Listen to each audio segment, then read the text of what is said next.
تو اب ہم لیتے ہیں تو یہ اس کا انالیسس ہے. الفالک کی کو دو پارٹس میں تقسیم کیا. الف لام اس میں لام تعریف والا ہے. فالک کی حصہ میں ہے. اس کا روٹ ورڈ فا لام کاف ہے.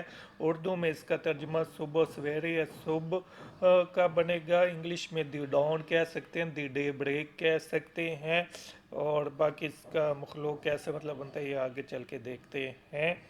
اب ہم روٹ ورڈ لیتے ہیں. تو روٹ ورڈ ہے ہمارا جی فا لام کاف, اور اس کا بنیادی مطلب کیا بنتا ہے؟ کسی چیز کو پھاڑنا, کسی چیز کو پھاڑنا اور اس کے ایک ٹکڑے کو دوسرے سے الگ کر دینا, اور یہ عام طور پر بے جان کے لیے آتا ہے. تو انگلش میں آپ کہہ سکتے ہیں to cleave, to split, to break, E T C E T C. تو یہ روٹ ورڈ فا لام کاف ہے, اور اس کا بنیادی مطلب بنتا ہے کسی چیز کو پھاڑنا اور اس کے ایک ٹکڑے کو دوسرے سے الگ کر دینا. تو آیت میں اس کے دو صحیح ترین مطالب جو بنتے ہیں وہ بنتے ہیں صوبوں کا اور مخلوق کا. تو صوبوں کا جیسے قرآن شریف میں ہے سورۃ الانعام کی آیت نمبر 96, دیکھیں فالق الاصباح, اللہ پاک نے اپنے آپ کو فالق الاصباح سے یاد فرمایا. یعنی اللہ کا یہ ایک نام بھی بن سکتا ہے, جیسے خالق ہے ویسے فالق بھی ہے, لیکن یہ اللہ تعالیٰ کے جو 99 مشہور نامس ہیں ان میں شامل نہیں ہوتا فالق کا. تو فالق الاصباح, cleaver of the day break, اور کیونکہ عرب زیادہ تر اس میننگ کو جانتے ہیں صبح کا, کیونکہ صبح کا نور رات کی صحیح کے پردے کو پھاڑ کر باہر نکلتا ہے, اور اس کا دوسرا جو صحیح ترین ترجمہ کیا گیا ہے وہ مخلوق ہے, کیونکہ ہر مخلوق کسی نہ کسی چیز کو پھاڑ کر ہی باہر نکلتی ہے, عدم کے پردے کو چاک کر کے باہر آتی ہے. اور جیسے نباتات وغیرہ اور یہ انگور یہ سارے نا زمین کو پھاڑ کر باہر نکلتے ہیں. جیسے فالق الحبی والنوا, cleaver of the green and date seed, کھجور.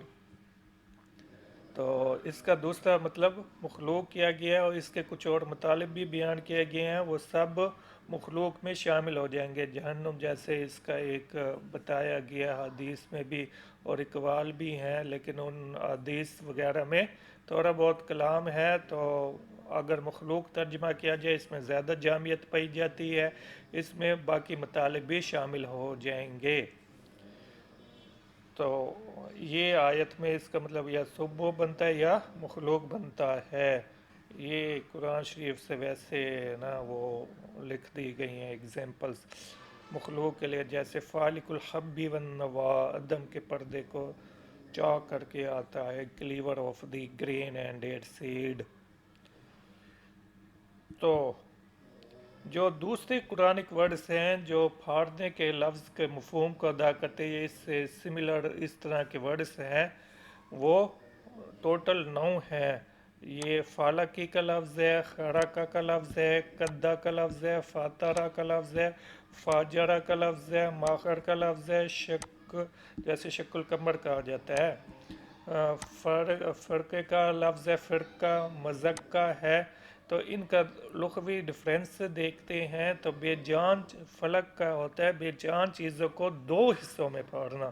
کتنے حصوں میں پھاڑنا؟ 2 حصوں میں پھاڑنا اور الگ کرنا.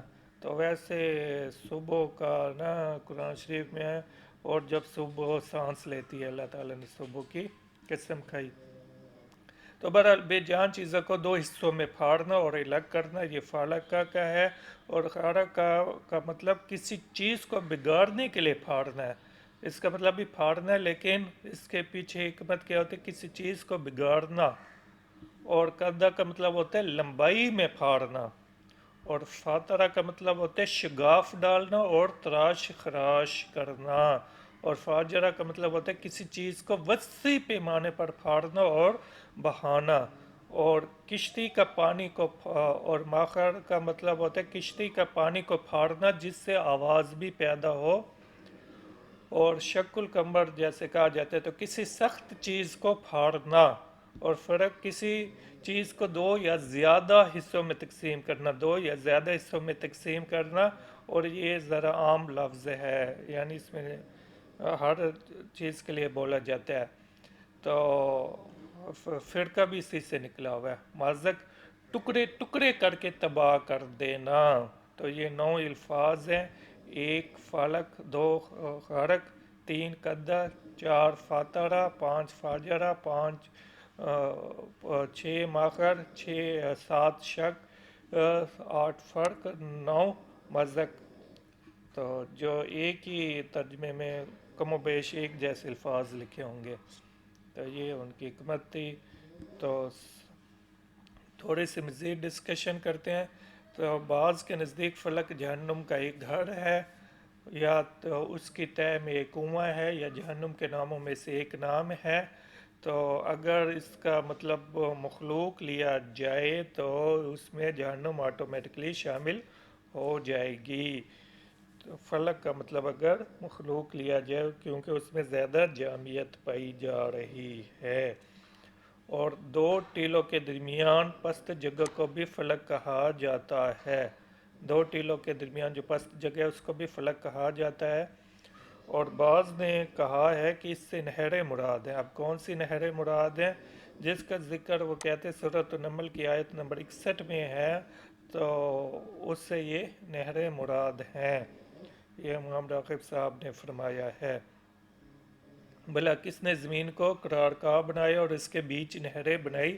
اس میں جو اس آیت میں جن نہروں کا تذکرہ پایا جاتا ہے، بعض نے اس سے یہ نہریں مراد لی ہیں۔ اور امام راغب صاحب اور بھی فرماتے ہیں کہ بعض نے وہ کلمہ مراد لیا ہے۔ کون سا کلمہ مراد لیا ہے؟ بعض نے وہ کلمہ مراد لیا ہے جس کی اللہ تعالیٰ نے موسیٰ علیہ السلام کو تعلیم دی تھی، اور انہوں نے اس کے برکت سے سمندر کو پھاڑ دیا تھا۔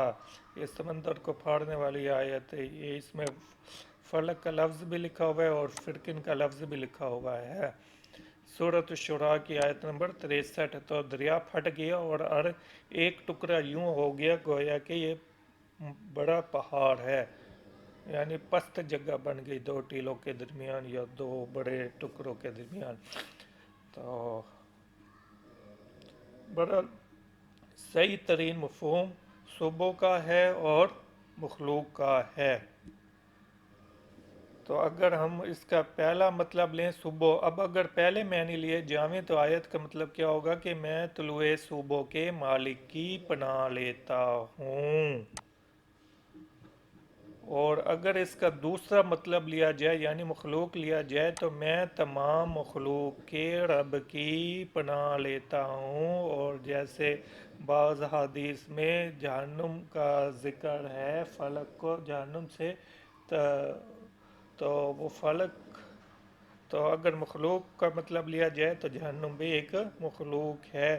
تو دیکھتے ہیں کہ نیکسٹ ویڈیو کون سے بننی ہے۔ جی نیکسٹ ویڈیو بننی ہے سورۃ الفلق کی آیت نمبر 1 پہ۔ اس روٹ ورڈ، اس کا ہم کیا کریں گے، آل ورڈ انالیسس بتائیں گے، پھر تمام روٹ ورڈز کی بنیادی تعریف بتائیں گے، یعنی کل پہ بھی ویڈیو بن چکی ہے، اعوذ پہ بھی بن چکی ہے، بربی پہ بھی بن چکی ہے، الفلق پہ بھی بن چکی ہے۔ تو ان 4 ویڈیو کی ایک طرح سے سمری پیش ہو جائے گی۔ تو اب ہم چلتے ہیں جی وہ 3 عربک رولز کی طرف جو میں نے کہا تھا کہ بعد میں بتاتے ہیں۔ تو پہلا رول تو ویسے بتا دیا ہے کہ یہ نکرہ کو معرفہ میں نکرہ کو معرفہ بنانے کے لیے الف لام آ رہا ہے۔ پہلا عربک رول کیا ہے، الف لام جس کے ساتھ آ گیا، لام تعریف آ گیا، تو اس کا وہ کنسیپٹ ہے جو عام کو خاص بنا دیتا ہے، نکرہ کو معرفہ بنا دیتا ہے، پہلا رول۔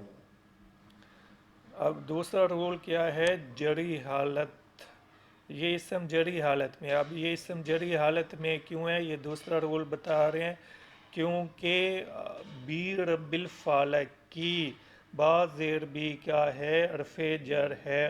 اگر کسی اسم سے پہلے حرف جر لگا ہو اگر کسی اسم سے پہلے حرف جر لگا ہو تو وہ اسم کس حالت میں آ جاتا ہے؟ حالت جر میں آ جاتا ہے۔ یہ دیکھیں جیسے بی ربی، با زیر بی، رب کے جو آخری لیٹر ہے اس کے نیچے زیر لگی ہوئی ہے تو وہ رب بھی اسم تھا، تو رب بھی اسم ہوگی اور فالک بھی اسم ہوگی، اور یہ بھی حالت جر میں آ گیا قاف زیر کی۔ تو یہ دوسرا رول ہو گیا کہ اگر کسی اسم سے پہلے حرف جر لگا ہو تو اسم حالت جر میں آ جاتا ہے۔ اور یہ میں اپنی پچھلی ویڈیو دیکھ رہا تھا تو اس میں نا ربی کے ساتھ مضاف لکھا ہوا تھا، حالانکہ وہ مضاف الیہ ہے، تو پریزنٹیشن پہ میں نے ٹھیک کر دی ہے اور ویڈیو پہ نا کمنٹ ڈال دیا ہے، لیکن میں نے وہاں پہ مضاف اور مضاف الیہ کا ذکر نہیں کیا تھا، اس لیے میں عربک رول کو چھیڑنا چاہ رہا تھا کہ یہاں پہ آپ کو بتا دوں۔ تو ہم اگر ایک لفظ لکھیں جی، ہم لفظ لکھتے ہیں، کوئی بھی لکھتے ہیں کہ اردو میں اور اس کے جو ہوتے ہیں عربی میں مضاف اور مضاف الیہ کی ترتیب کا فرق ہوتا ہے۔ یہ اب ہم لکھتے ہیں جیسے رب الدار،